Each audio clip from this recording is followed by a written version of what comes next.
Hey everyone, and welcome back to the channel. Get ready for another legendary adventure with our favorite time-traveling pharaoh, Prince Tut.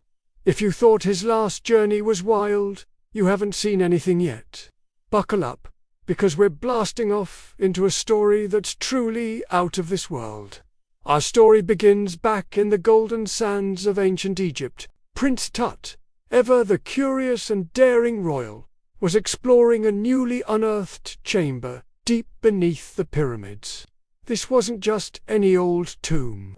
The walls were covered in strange, glowing hieroglyphs he'd never seen before, depicting star maps and celestial bodies spiraling into unknown galaxies. At the center of the room stood a peculiar sarcophagus, not made of gold or stone, but of a strange, shimmering black metal that seemed to absorb the light. Driven by his unquenchable thirst for discovery, Tut reached out and traced one of the glowing symbols on the sarcophagus. Big mistake. Or was it?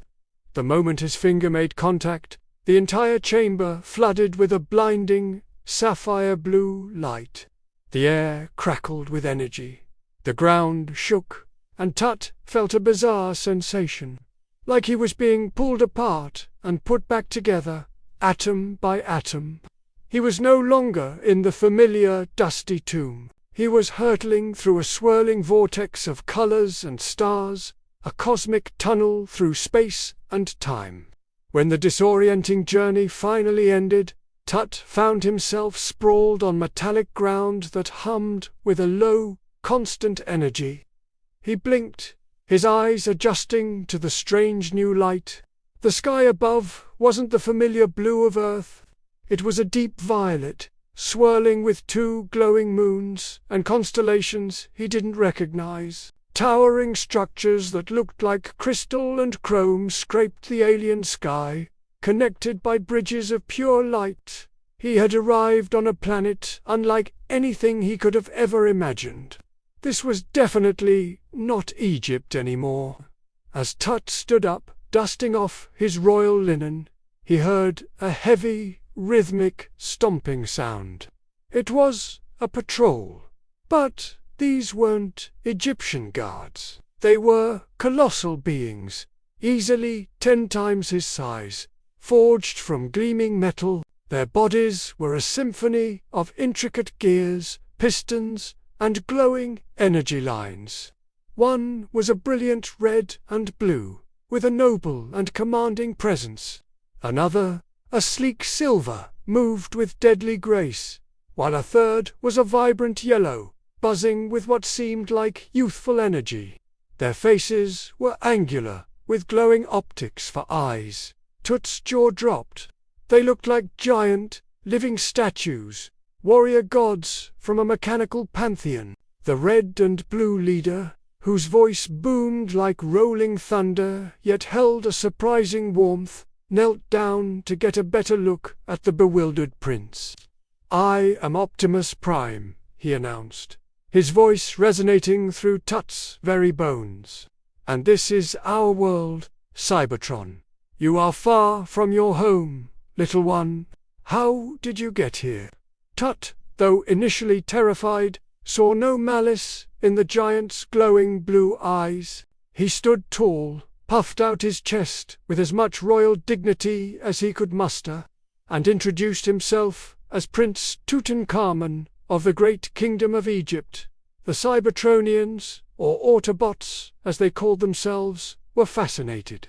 A being of flesh and cloth, from a world they only knew as a distant, primitive planet called Earth. They took Tut back to their base, a sprawling city of metal named I. There, he met others. Ratchet, the brilliant medic who scanned Tut with futuristic devices, completely bewildered by his organic biology.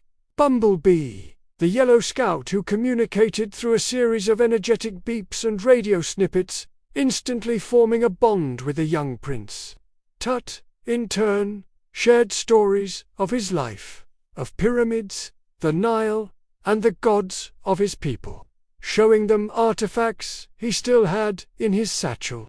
But this mechanical paradise had a dark side. Optimus Prime explained their endless war against the Decepticons, a faction of Cybertronians led by the tyrannical Megatron, who sought to conquer the universe. Just as Tut was beginning to understand the stakes, alarms blared throughout Iocon. The Decepticons were attacking. Laser fire streaked across the violet sky, and explosions rocked the metallic city. Prince Tut found himself in the middle of a colossal war between robotic giants. He wasn't a warrior, but he was a prince, and he wouldn't just stand by. As the Autobots transformed into incredible vehicles and rolled out to battle, Tut, guided by Bumblebee, noticed something. The Decepticon attack was focused on a central energy generator. He remembered the hieroglyphs from the tomb, the patterns, the celestial alignments. He realized the Decepticons weren't just attacking. They were trying to use the generator to create a wormhole, a stable portal to invade other worlds, including his own. He had to warn them. Dodging laser fire and debris, Tut used his knowledge of ancient astronomy and the patterns he dememorized to figure out the Decepticons' plan. He explained to Optimize that they weren't just trying to destroy the generator, but to weaponize it. With Tut's unique insight, the Autobots changed their strategy. It wasn't just about brute force anymore. It was about precision. Ratchet and Wheeljack, the Autobot engineer, devised a plan to overload the generator's portal function, but they needed a specific energy. Frequency Tut recognized from the sarcophagus that brought him there.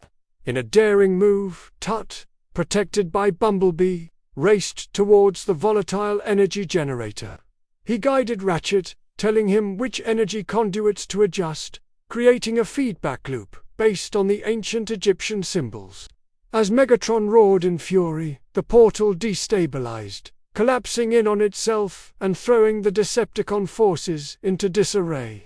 Tut hadn't thrown a single punch, but his knowledge, his human intellect, had turned the tide of the battle. He had become an unlikely hero on a world of metal giants. With the Decepticons repelled, Optimus Prime placed a gentle, massive hand on Tut's shoulder. "Your courage and wisdom are as mighty as any warrior's, Prince Tut. You have saved not only our world today, but yours as well." The Autobots worked to reverse engineer the energy from the sarcophagus, opening a stable, temporary portal back to Tut's own time and place.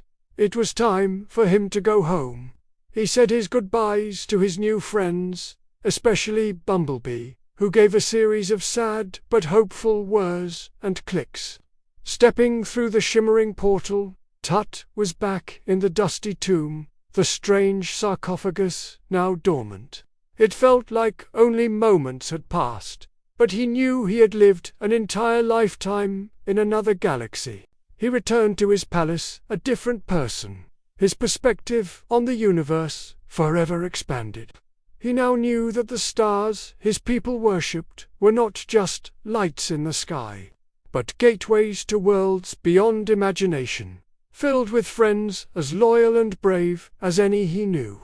And he knew, with certainty, that this would not be his last adventure. What a ride!